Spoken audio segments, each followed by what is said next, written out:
আল্লাহু আকবার।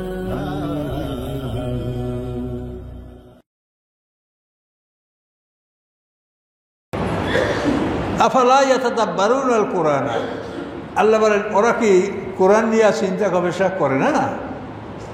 ওয়ালাউ কানা মিন ইনদি গায়রিল্লাহি, যদি এই কোরআন আল্লাহ ছাড়া অন্য কোনো দিক থেকে আসতো, লাওয়াজাদু ফি ইখতিলাফান কাসীরা, তাহলে কোরআনের মধ্যে তারা অনেক মতভেদ দেখতে পাইত।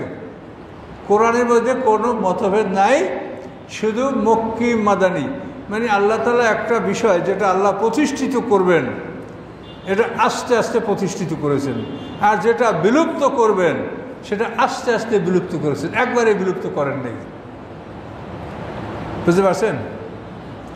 মানে যেটাকে প্রতিষ্ঠিত করা হবে সেটা গ্রাজুয়াল ইনক্রিজ, ধীরে ধীরে সেটাকে আল্লাহ বাড়াতে বাড়াতে বাড়াতে বাড়াতে একবার ফুল গিয়ারে নিয়ে গেছেন।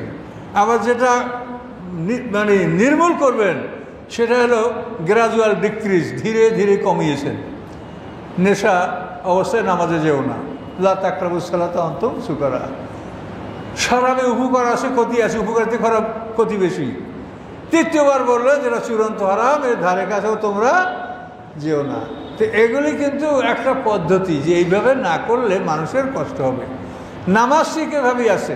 ওহি যখন নাজেল হয়েছে তখন ফজর আর মাগরিব দুই ওয়াক্তে 2 রাকাত করে নামাজ ছিল। ফজরে 2 রাকাত, মাগরিবে 2 রাকাত, আর নামাজ ছিল না। মেরাজের নামাজ হলো 10 রাকাত। আল্লাহ রাসূল মেরাজে গেলেন 10 রাকাত নামাজ, 5 ওয়াক্ত নামাজ ফরজ হলো 10 রাকাত। হিজরত করার সাথে সাথে নামাজ হলো 17 রাকাত। এবং এটা সম্পূর্ণ রাসূলের মাধ্যমেই আল্লাহ আমাদেরকে প্রশিক্ষণটা দিয়েছেন। নামাজের ব্যাপারে ধারাবাহিক কোনো বিবরণ না কোরআনে আছে না হাদিসে আছে, কোথাও নাই। শুধু রাসূলকে দেখে আল্লাহ বলছেন তোমরা রাসূলকে দেখে তোমরা এটা শিখে নাও।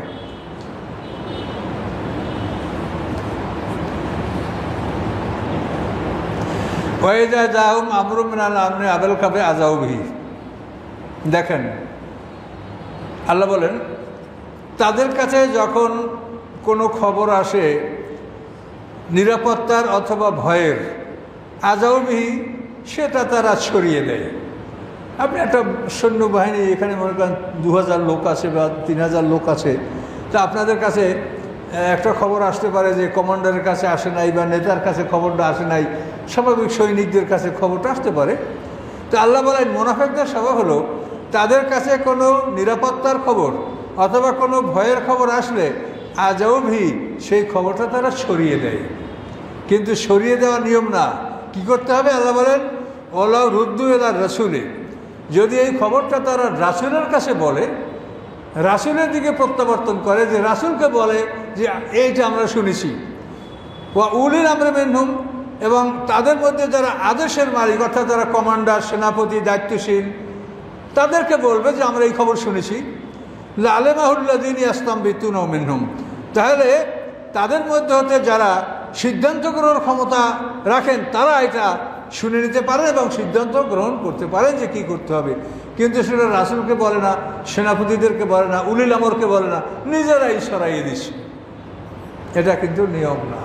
কাজে আপনি যদি একটা বাহিনীতে বা একটা সম্মিলিত কর্মকাণ্ডের মধ্যে থাকেন, তখন একটা খবর আসলে সেটা যারা দায়িত্বশীল তাদের কাছে খবরটা বলতে হবে। দেখেন কত নিয়ম শৃঙ্খলা এখানে শেখানো হচ্ছে।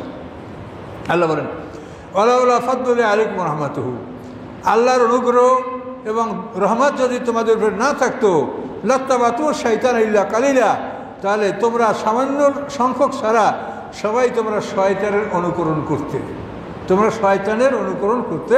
কিন্তু আল্লাহর রহমত তোমাদের উপরে আসে, এই জন্য তোমরা আল্লাহর পথে আছো, তা নাহলে তোমরা শয়তানের অনুকরণ করতে।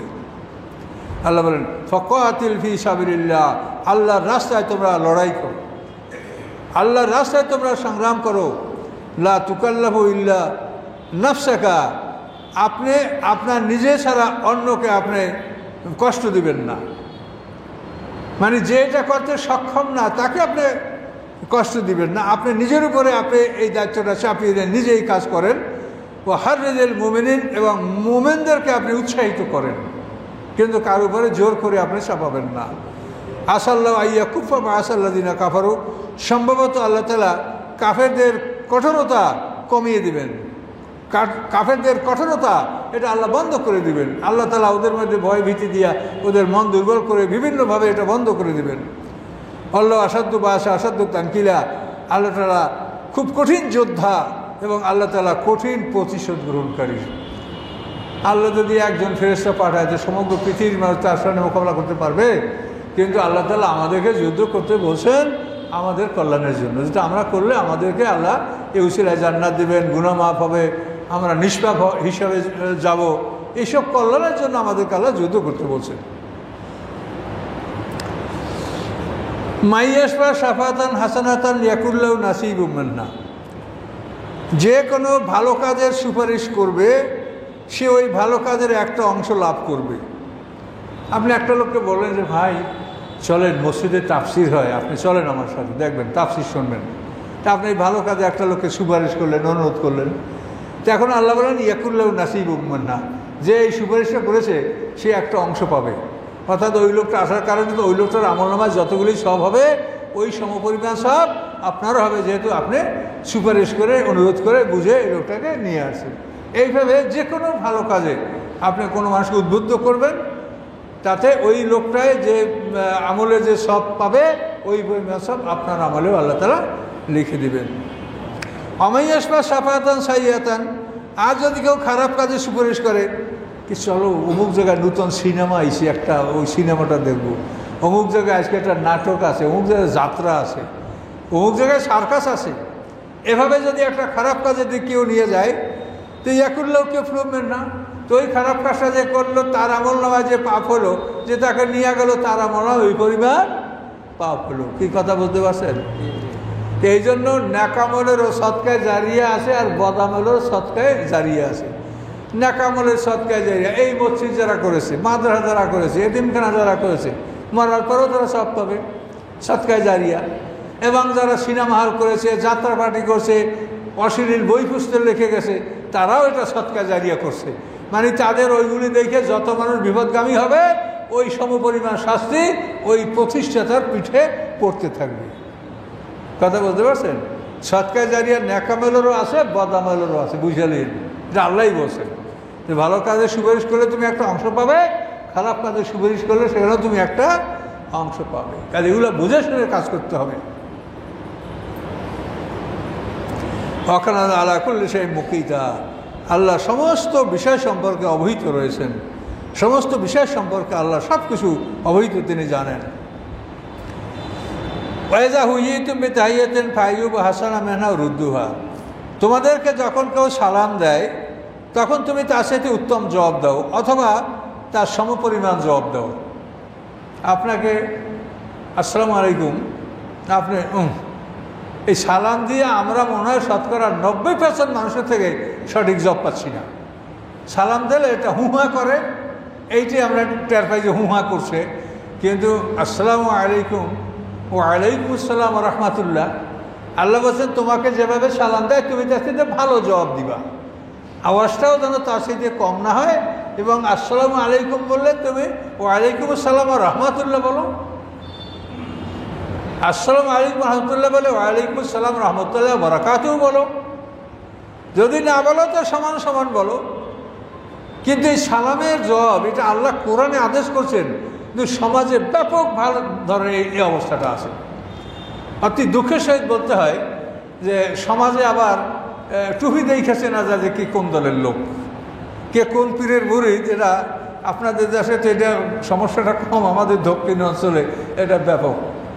যে এক ধরনের টুপি আছে, দেখলে বলতে এই টুপি অমুক পীরের মুরিদ। এখন আমরা যারা কমন, আমাকে যেরকম ওইরকম মার্কা মারা টুপি নাই, আমরা দেখছি তাদেরকে সালাম দিলে আমাদের সালামটা তারা গ্রহণ করে না। একটা মানুষ পথে ঘাটে থাকলে আমরা চাই যে সে আমার দিকে তাকাক, আমি তাকে সালাম দিব, কিন্তু সে এমনভাবে মুখ ফিরিয়ে থাকে যে আমি তাকে সালামও দিতে পারছি না। কাজে এগুলোর বিচার কিন্তু আল্লাহ করবে। যে আপনি হিংসা করে একটা মানুষের দিকে মুখ ফিরালেন, অন্যদিক তাকাই থাকলেন, আমাকে সালাম দেবে সে সুযোগও আপনি তাকে দিলেন না, আর সালাম দিলে সন্তুষ্ট জবাব আপনি দিলেন না। কিন্তু এইটা যেন আমরা কখনোই না করি। আল্লাহ কি বলছে দেখেন, ওয়াইজা হুইয়িতুম বিতাহিয়াতিন ফাইয়ু বিহাসানা মিনহা, তোমাদেরকে যখন কোনো ভাষায় তোমাদেরকে সালাম দেওয়া হয়, অভিবাদন জ্ঞাপন করা হয়, তোমরা তার সাথে উত্তম জবাব দাও, আও রুদ্দুহা, অথবা সমপরিমাণের জবাব তোমরা দাও। তো সালামের নিয়ম হলো আল কায়েম আল কায়েদ আর রাকিব আল মাসি। দাঁড়ানো ব্যক্তি বসা বাড়িকে সালাম দেবে, গতিশীল চলমান ব্যক্তি যে সে দাঁড়ানো ব্যক্তিকে সালাম দিবে, ছোট দল বড় দলকে সালাম দিবে, এবং জবাবের ক্ষেত্রে এবং সালামের ক্ষেত্রে একজনে দিলেই হবে। এখানে আপনারা অনেক লোক আছেন, আমি আপনাকে সালাম দিলে একজনে জবাব দিলেও আদায় হবে, যে ওয়াজিব এটা একজনে দিলে, মসজিদের পক্ষ থেকে একজনে দিলে এটা আদায় হয়ে যাবে। এভাবে সালামের নিয়ম আমরা পালন করব। সালামের প্রচলন আল্লাহ রসুল বলেছেন যে উত্তম ইসলাম হলো মানুষকে খাদ্য খাওয়ানো এবং সালাম বিস্তার করা, মানুষকে খানা দান করা। খানা খাওয়ালে এটা একটা অন্যরকম বরকত আপনি পাবেন। এখন তো ফকির মিসকিনের অভাব, এখন শহরে যারা প্রফেশনাল ফকির এরা তো আসলেই ফকির কিনা বোঝাও মুশকিল, কিন্তু যদি গ্রাম অঞ্চলে যারা থাকেন তারা আঞ্চলিকভাবে নিজেদের এলাকার ধনী গরিব চিনতে পারেন।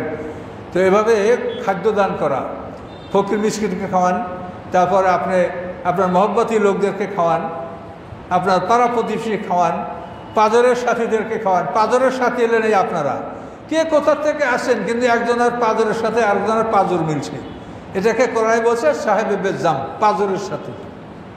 আপনারা কে কোথায় তা জানা নাই, কিন্তু এখন বলছেন পাজরের সাথে। এই জন্য এদের প্রতি এহসান করার জন্য কোরআনে বলা হয়েছে জারিদিল করবা জারিল জুরু সাহেব বেজাম, নিকটতম প্রতিবেশী দূরবর্তী প্রতিবেশী পাজরের সাথী, এদের সাথে তোমরা এহসান করো, সদ্ব্যবহার করো, এটা কোরআনে বলা হয়েছে। কিন্তু আমরা কিন্তু আজকে আত্মীয় স্বজনের সেবা করতে আমরা পারি না অনেক সময়, বুঝতে পারছেন? আমরা এমনভাবে কেউ স্ত্রী সংগ্রহ করছি আল্লাহর মর্জি, যে আত্মীয় স্বজন কেউ আসে তাদের চোখ কপালে উঠে যায়। এখন স্বামী কতবার ঝগড়া করিয়ে কি মেহমান যায়, তো শেষ পর্যন্ত আত্মীয় স্বজনের আনাগোনা বন্ধই হয়ে যায়। এরকম দুঃখ দুর্দশা আপনাদের এখানে বসা আছেন, আপনাদের মধ্যেও থাকতে পারে, আমার মধ্যেও থাকতে পারে, অনেকের মধ্যে এটা থাকতে পারে, যে স্ত্রীদের ব্যাপারে যে অনেকেই তারা এমন যে তারা মেহমানদারি করতে মোটেই রাজি না। কাজে এগুলা শরিয়াত বিরোধী কার্যকলাপ, এগুলি বোঝাতে চেষ্টা করবেন এবং বলবেন যে এটা আল্লাহর হুকুম, মেহমানদারি করা, আত্মীয় স্বজন হক আদায় করা, দুই দিকের আত্মীয়। নসবামা সেহরা, আল্লাহ কোরআনে বলছেন নসবামা সেহরা, নসব হলো তোমার বংশী আত্মীয় স্বজন, আর সেহরা হলো শ্বশুর বাড়ির আত্মীয় স্বজন। এই দুই পক্ষের আত্মীয় স্বজনই আপনার কাছে সেবা যত্ন পাবে। কিন্তু আপনি যদি এক পক্ষকে করেন আর এক পক্ষকে না করেন, তাহলে কোরআনের খেলাপ করলেন। এগুলি সব কোরআনে বলা আছে।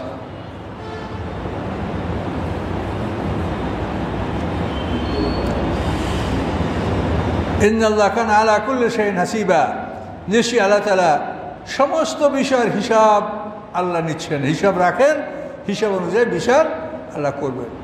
কাজে সালামের ব্যাপারটা যথেষ্ট আপনারা এই ব্যাপারে সতর্ক থাকবেন। সালাম দেওয়া সুন্নাত, কিন্তু তার জবাব দেওয়া ওয়াজিব। কোরআন শরীফ তেলাওয়াত করা মুস্তাহাব, কিন্তু শুনলে চুপ থাকা ওয়াজিব। দেখেন, আপনি কোরআন পড়েন না, আপত্তি নাই, যদি আর একজনে পড়ে আর কানে শোনেন তা আপনার চুপ থাকা ওয়াজিব। আল্লাহ বলছেন যে আমার কোরআন কানে আসলেই কান লাগিয়ে শোনো, চুপ করো, বোঝো যে কি বলা হচ্ছে। এখন যদি কিছু নাই বোঝেন তাহলে শোনা আর না শোনা তো সমান। আল্লাহ ইল্লাহুয়া, আল্লাহ তিনি একমাত্র মাবুদ, তিনি ছাড়া কোনো উপাস্য নাই। লায়াজমান রাকমিল ইয়াউমুল কিয়ামা, অবশ্যই কিয়ামতের দিন তিনি তোমাদেরকে একত্রিত করবেন। লা রাইবা ফি, যাতে কোনো সন্দেহ নাই। ওমা নাস্তাকু মিনাল্লাহি হাদিসা, আল্লাহ চাইতে সত্য কথা কে বলতে পারে? কেউ বলতে পারে না। কাজে আল্লাহ সবচাইতে বেশি সত্য কথা বলেন।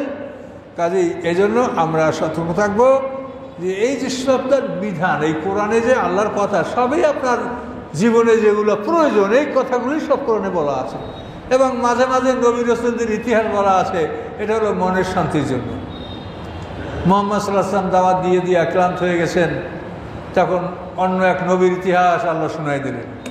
এই ইতিহাস শুনে শুনে মনটা ঠান্ডা হলো, যে আমি যেরকম কষ্ট করছি অমুক অমুক নবীরাও এরকমই কষ্ট করেছেন। কাজে নবীদের জীবনটাই কষ্ট কর জীবন, এবং আমাদের জীবনটাও এরকম হবে।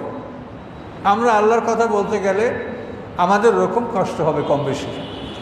কাজে এই জন্য কোরআনের কথাগুলি খুবই জরুরি। আপনারা যারা জ্ঞানী আছেন, তারা ইমাম সাহেব হুজুরে আছেন, আপনারা পরামর্শ করেন যে এইভাবে প্রতিষ্ঠান করা যায় কিনা, যেখানে মানুষকে কোরআন শুধু শেখানো হবে আর তর্জমা শিখিয়ে দেওয়া হবে, হলে দাজ্জালের ফিতনা থেকে এই মানুষগুলো বাঁচতে পারবে। এছাড়া কিন্তু দাজ্জালের ফিতনা থেকে বাঁচার আপনার আমার কি আছে বলেন? কোরআন ছাড়া আর কিছু আমাদের কাছে নাই। কাজে এই জন্য এই ব্যবস্থাটা আপনারা করবেন, এটি আমি অনুরোধ রাখছি, এবং এ ব্যাপারে চিন্তা করেন। মনে রাখেন, আপনার সব কিছু শেষ হোক, আপনি যদি ঈমান নিয়ে খাঁটি মোমেন হয়ে যদি কবরে যাইতে পারেন, তাহলে আপনি সারা পৃথিবীর বাদশার চাইতেও বড় বাদশা। কাজে এই জন্য মনে রাখবেন যে ধন সম্পদ কিছুই কাজে আসবে। ইয়াউমা লা ইয়ানফাউ মালুন ওয়া বানুন, মাল সন্তান তোমার কোনোই কাজে আসবে না। কি হবে? ইল্লা মান আতাল্লাহ বিকালবিন সালিম, আল্লাহর কাছে রোগমুক্ত আত্মা নিয়ে যে উপস্থিত হতে পারবে তার হবে বুকার কালবিন সালিম। রোগ নাই আপনার। রোগ, 1 নম্বর রোগ হলো মিথ্যা, 2 নম্বর রোগ হলো আত্মসাৎ, আমানতের খেয়ানাত, ওই যেগুলো মুনাফেকের কথা, ওগুলোই রোগ। এই রোগ নিয়ে যেন আমরা কেউ কবরে না যাই। আল্লাহ বলেন ইয়াউমা লা ইয়ানফাউ মালুন ওয়া বানুন, সেদিন মাল এবং সম্পদ, মাল এবং আওলাদ তোমাদের কোনো কাজে আসবে না। কিন্তু কে? ইল্লা মান আতাল্লাহ বিকালবিন সালিম, রোগমুক্ত আত্মা নিয়ে যে আল্লাহর কাছে উপস্থিত হবে, সে জয়যুক্ত হবে, সে মুক্তি পাবে, সে জান্নাতে যাবে। কাজে রোগ নিয়ে কেউ কবরে গেলে ওইখানে যে অপারেশন থিয়েটার আছে, তার নাম শুনলেই কলজে উঠে যাবে আপনার। সম্পূর্ণ আগুনের তৈরি গৃহে অপারেশন থিয়েটার করা আছে, সেখানে পিটাবে, পোড়াবে, জ্বালাবে, সব কিছু ভয়ঙ্কর অপারেশন থিয়েটার। কিন্তু ওইখানের অপারেশন থিয়েটারে যেন আমাদের ঢোকা না লাগে, আমরা দুনিয়াতেই রোগমুক্ত হইয়া কবরে যাব, যেন কোনো রোগ নিয়ে আমরা কবরে না যাই। ইল্লা মান আতাল্লাহ বিকালবিন সালিম, এই জায়গাটা রোগ মুক্ত করে, এখানে যেন কোনো রোগ না থাকে। কোরআন আল্লাহ বলছেন না, ফি কুলুবিহিম মারাদুন, ওদের অন্তরে রোগ আছে, এই রোগ যেন আমাদের অন্তরে না থাকে। এইটাই আমার অনুরোধ। ভালোভাবে ঠান্ডা মাথায় চিন্তা করেন যে আমার মধ্যে কোনো রোগ ব্যাধি আছে কিনা। এই রোগ তো আপনাকে ডাক্তার চেক করতে পারবে, এই রোগ চেক করতে হবে কোরআনের সাথে মিলিয়ে, যে কোরআনে যা বলছে সেই হিসেবে অনুসারে আমার মধ্যে কোনো দোষ ত্রুটি আছে কিনা। আল্লাহ বলেন আল্লাযীনা ইউবাল্লিগুনা রিসালাতাল্লাহ, যারা আল্লাহর রিসালাতের তাবলীগ করে, এবং এই ক্ষেত্রে ওয়ালা ইয়াখশাউনা আহাদান ইল্লাল্লাহ, তারা আল্লাহ ছাড়া কাউকে ভয় করবে না। সত্য কথাগুলি বলেই দিতে হবে। এবং এইভাবেই কিন্তু আল্লাহ যে এই কথাগুলো বলেছেন, এটার পিছনে কিন্তু একটা কারণ আছে। সেটা হলো জয়নব বিনতে জাহাসের বিবাহের ব্যাপারে আল্লাহ রসুল কিছুটা মনের দিক থেকে কিন্তু দুর্বল হয়ে পড়েছিলেন, এবং যেটা আল্লাহ বলেছেন অতাকশান নাসা ফাল্লাহু হাক্কু আন তাকশাহু, যে আপনি মানুষকে ভয় করেন, আপনার কর্তব্য হলো মানুষকে ভয় করা। আল্লাহ রসুলের এখানে অন্তরে ভয়ভীতিটা কী ছিল? ভয়ভীতিটা হলো যে জয়নব বিনতে জাহাসের বিয়া, এটা আল্লাহ রসুলের ৫ম বিবাহ, এটা একটা সমস্যা, ভয়। তারপর জয়নব বিনতে জাহাস, তার প্রথম বিয়ে হয়েছিল তারই ঘরের মুখ ডাকা ছেলে, আল্লাহ রসুলের যাকে ছেলে মনে করতে এবং সবাইকে বলতো জায়েদ ইবনে মুহাম্মদ। এই জায়েদ ইবনে মুহাম্মদ এ ছিল বিবি খাদিজা তাকে খরিদ করেছিলেন, বাল্যকাল থেকে এই গৃহে লালিত পালিত হয়েছে, এই জন্য তাকে সে আল্লাহ রসুলকে আব্বা ডাকতো, আল্লাহ রসুল তাকে ছেলের মতো মনে করতো, জায়েদ ইবনে মুহাম্মদ বলতো সবাই। তো এই জায়েদ ইবনে মুহাম্মদের সাথেই কিন্তু জয়নবের প্রথম বিয়ে হয়েছিল। জয়নব আল্লাহ রসুলের ফুফাতো বোন। তো এই বিয়ে হওয়ার পরে তাদের মধ্যে বনিবনা হয় নাই, বা আল্লাহর যা হুকুম তাই হয়েছে, তা এই বিবাহে তালাক হয়েছে। তালাক হওয়ার পরে আল্লাহ রসুল বলছেন যে জয়নবকে তালাক দেওয়ার পরে তুমি তাকে বিয়ে করবে। কেন? যে ধর্ম ছেলে ছেলে না, ধর্ম আত্মীয় কোনো আত্মীয় না, ধর্মকুটুম কোনো কুটুম না। এই ধর্ম আত্মীয়ের দোহাই দিয়ে অনেক মানুষ, মানে সে যার ঘরে প্রবেশের অধিকার নাই, এই সমস্ত লোক ঘরের মধ্যে প্রবেশ করছে। কেউ ধর্ম ছেলে, কেউ ধর্ম মা, কেউ ধর্ম বোন, অমুক সমুক, এই বলে তারা এমনভাবে গৃহে প্রবেশ করছে যেটা শরীয়তে সম্পূর্ণ হারাম। যাদের গৃহে প্রবেশের অধিকার নাই, এরকম লোকগুলি কিন্তু এই ধর্মাত্মীয় বরাত দিয়া তারা এভাবে গৃহে প্রবেশ করে, এবং মানুষে কি আমার ধর্ম বেটা, ধর্ম বোন, ধর্ম মা ইত্যাদি, এগুলা শরীয়তে সম্পূর্ণ নিষেধ। ধর্ম তো আপনার ইসলাম, তাই ইসলামে কি ওটা আছে নাকি যে ইসলামে আপনি একটা মানুষকে ডাইকে তাকে ভাই বোন বা মা বাবা বলবেন? তো এটা ধর্ম কি করে? তো মিথ্যা কথা।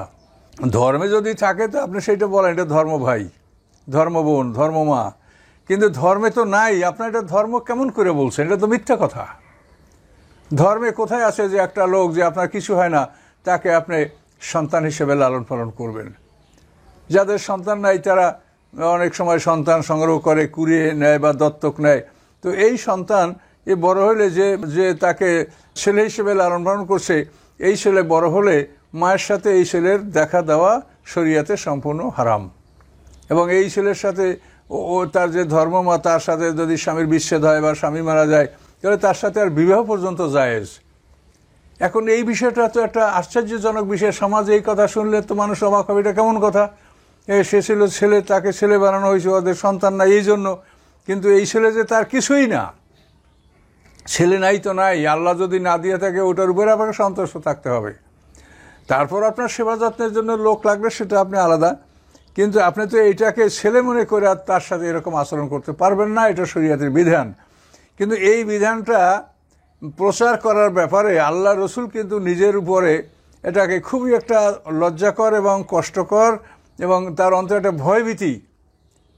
এই জন্য আল্লাহ বলেন অথাকসান্নাস আল্লাহ হাক্কু আন তাকশাহু, আপনি মানুষকে ভয় করেন তো আপনার উচিত যে আপনি আল্লাহই অধিকারী বেশি, যে আল্লাহকে আপনি ভয় করবেন। কাজে এই জন্য আল্লাহ রসুলকে দিয়েই আল্লাহ তারা এই বিধানের একটা সমাপ্তি ঘটালেন, একটা বিধান প্রচার করা হলো, একটা কুপ্রথার সমাপ্তি ঘটল যে ধর্মাত্মীয় কোনো আত্মীয় না, ধর্ম ছেলে না।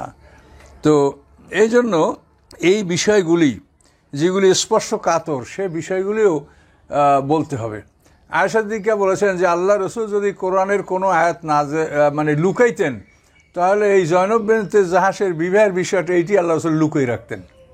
তার কারণ এটা তার উপরে একটা ব্যাপকভাবে সামাজিক চাপ সৃষ্টি হয়েছিল, মানুষের নিন্দা, আর নিন্দুক যারা তা তো খুঁজে বেড়ায় যে এনার দোষ কোথায় পাওয়া যাবে। সমালোচনাকারী যারা তা তো সমালোচনার জন্য রাস্তা খুঁজে বেড়ায়। কাজে এটা তারা একটা বিরাট রাস্তা পেয়ে গেল যে মোহাম্মদ সাল্লাম এখন 5 বিয়ে করছে, মোহাম্মদ সাল্লাম পুত্রবধূ বিয়ে করছে। এই ধরনের সমালোচনা সমাজে মুনাফেকরা নিয়ে ঝড় তুলছে। কিন্তু আল্লাহ বলছেন যে না, আপনি আল্লাহকে ভয় করেন, মানুষকে ভয় করবেন না। আপনি আল্লাহর বিধান, এটা আপনি বিধানকে আপনি বাস্তবায়িত করবেন, এটা আপনার কাজ। তো এই বিষয়টা মানে স্পষ্ট কাতর। ওরকম কিন্তু আলেমদের বিষয়টাও স্পষ্ট কাতর। এই জয়নব ফালাম্মা কাজা জায়েদ মিন্না ওয়াতারা, কোরআন শরীফে এই জায়েদ অর্থাৎ জয়নবের স্বামীর নাম জায়েদ, এই জায়েদ ছাড়া আর কোনো সাহাবীর নাম কোরআনে উল্লেখ নাই। এছাড়া ইঙ্গিতে আছে আবু বকর সিদ্দিককে বলা হয়েছে সানি ইসনাইনি ধুমা ফিল গার, যখন তারা গারে ছিল তখন তিনি দুইয়ের দ্বিতীয় ছিলেন। এভাবে ইঙ্গিত করা হয়েছে, ইশারা করা হয়েছে আবু বকর সিদ্দিকের প্রতি, কিন্তু তার নাম তারপরও কোরআনে আসে নাই। কোরআনে এই জায়েদ ইবনে হারেসার নামটাই আসছে। কোরআন আল্লাহ বলেন ফালাম্মা কাজা জাইদু মিন্না ওয়াতারা জাওয়াজনাকাহা লিকাই লা ইয়াকুনা হারাজুন ফি আজওয়াজি আদিয়াহিম ইযা কাদাউ মিনহু ওয়াতারা। তো এভাবে আল্লাহ বলে দিলেন যে আমি এটা এজন্য করলাম যে এরপরে যেন মানুষের মধ্যে এই ধর্মাত্মীয় ধর্মকুটুম সম্পর্কে যেন কোনো রকমের সন্দেহ না থাকে। ধর্ম ছেলে না, ধর্মপুত্র পুত্র না, এবং ধর্মপুত্রের বধূ পুত্রবধূ নয়। এগুলি স্পষ্ট কাতের বিষয়। এবং এইটা আল্লাহ রসুলকে আল্লাহই আদেশ দিনে যে এটা আপনি করেন, তখন যতই সমালোচনা হোক আমি আল্লাহ আছি আপনার পিছনে। কিন্তু শেষ পর্যন্ত মানুষ বুঝতে পারলো যে এইটা আসলে কোনো বিধান না, এটা আমরা ভুল কাজ এটা করছি। ধর্মাত্মীয় বলে একটা লোককে ঘরে আশ্রয় দেওয়া, এটা আমার বলতে আমি সংকোচ মনে করছি যে এই ধর্মাত্মীয়র মাধ্যমে যারা ঘরে ঢোকে, আমার যতখানি জানা মতে আমি জানি তাতে এরা সবাই কিন্তু কিছু না কিছু একটা অঘটন ঘটিয়ে শেষ পর্যন্ত বাড়ির থেকে বের হয়েছে। এরা সুস্থ কেউ বের হয় নাই। তার কারণ সুস্থ বের হবে কি করে? এটা যে আল্লাহর বিধান যেটা, সেটা হলো মুহাররম কারা হবে? এক রক্তের যারা সৃষ্টি, রক্তের মধ্যে মানে আছে চুম্বক আছে, আর চুম্বকের ধর্ম হলো যে একই জাতীয় চুম্বকে বিকর্ষণ হয় আর বিপরীত চুম্বকে আকর্ষণ হয়। এই জন্য যে কটা লোক মুহররম, যাদেরকে এক জায়গায় ওঠা বসা খাওয়া পড়ার অনুমতি দিয়েছেন, এই লোকগুলি একই রক্তের, ভাই বোন সব একই রক্তের, মায়ের সন্তান, মায়ের রক্ত থেকে সৃষ্টি। তো এভাবে যারা এক কথায় যারা মহরম, পিতামাতা, ভাই বোন, ভাইয়ের ছেলে, ভাইয়ের মানে যাদেরকে আমরা মহরম হিসেবে গণনা করি, এই সব লোকগুলোই হলো একই রক্তের সৃষ্টি। আর রক্তের ধর্ম হলো মানে একই রক্তে হবে, একই চুম্বকে হবে বিকর্ষণ, আর বিপরীত চুম্বকে হবে আকর্ষণ। কাজে এই লোকগুলা ভাই বোন, মা বাবা, তা আল্লাহ যদি এই বিধানটা না করতেন তাহলে তো একটা মেয়ে সুস্থ সুন্দরভাবে বড় হবে এর পরিবেশই সৃষ্টি হইতো না। একটা মেয়ে ভূমিষ্ঠ হওয়ার পরে তাকে সুন্দর সুষ্ঠুভাবে বড় হবে এবং সে বিবাহের যোগ্য হবে, তারপর তার বিবাহ হবে, ইত্যাদি হবে, হস্তান্তর হবে। এই জন্য যে একটা সুন্দর পরিবেশ দরকার, একটা নিরাপদ পরিবেশে একটা মেয়ে বড় হবে, এই জন্য এই মুহররম এই যে বিষয়টা আল্লাহ সৃষ্টি করছেন, এগুলি সব আল্লাহর কৌশল এবং এগুলি কিন্তু চিন্তা করার বিষয়। এই মুহররমদের মধ্যে যখন একটা বাচ্চা বড় হয় তখন এরা সবাই মুহররম, এখানে কারো মধ্যে কোনো রকম যৌন উত্তেজনা সৃষ্টি হওয়ার কোনো সম্ভাবনাই নাই, তার কারণে রক্তেই এটা ডিজেলাও করবে। কাজে এই জন্য যারা এই মুহররমের অন্তর্ভুক্ত না, যারা একই রক্তের সৃষ্টি না, তাদেরকে ঘরে ঢুকাইলে তো আকর্ষণ হবেই, সেও আকর্ষণ করবে আর যারা ঘরে আছে তারাও আকর্ষণ করবে, উভয়ের মধ্যে আকর্ষণ সৃষ্টি হবে, অঘটন ঘটবে, বিপদ ঘটবে, মানইজ্জত নষ্ট হবে। এবং এটাই আমরা দেখেছি পরিণাম, ধর্মাত্মীর পরিণাম এগুলি। কাজে এই জন্য আল্লাহ তাআলা এগুলিকে সম্পূর্ণভাবে রাসূলের মাধ্যমে এই বিধানগুলি স্পষ্ট করে দিয়েছেন। তো এই জন্য স্পষ্টকাতর বিষয়গুলি এগুলি বলতে গেলেও কেমন লাগে, শুনতে গেলেও কেমন লাগে, কিন্তু এগুলি না শুনলে তো হবে না, যেহেতু মানব জীবনে তো এগুলি আসে, মানুষের সাথে এগুলি সম্পর্ক আছে, মানব জীবনের সাথে এগুলি এই ঘটনার সম্পর্ক আছে। এই জন্য তো এগুলা আল্লাহ রসুল বলেছেন, আল্লাহ বলেছেন, এগুলা বলতে হবে, জানতে হবে। ঠিক ওভাবেই দেখেন, কাজে কৃত্রিম আলো দ্বারা অন্ধকার দূর করা যায় না। কাজে হৃদয়ের অন্ধকার দূর করতে হলে কোরআনের আলো ব্যবহার করতে হবে, এটাই আমাদের চূড়ান্ত কথা, শেষ কথা। কাজে কোরআন হচ্ছে সূর্যের আলোর মতো, সিরাজাম মুনিরা যেটা বলা হয় রাসূল সাল্লাল্লাহু আলাইহি ওয়াসাল্লাম, তো কোরআন হচ্ছে নূরাম মুবিনা। কাজে এই আলো দ্বারাই হৃদয়ের অন্ধকার দূর হবে। কিন্তু হৃদয়ের অন্ধকার দূর করতে না পারলে আপনার ভুল থাকবেই, এই ভুল থেকে আপনি রক্ষা পাবেন না। তো এ পর্যন্ত আমাদের আলোচনা সমাপ্ত। আসসালামু আলাইকুম ওয়া রাহমাতুল্লাহি ওয়া বারাকাতুহু।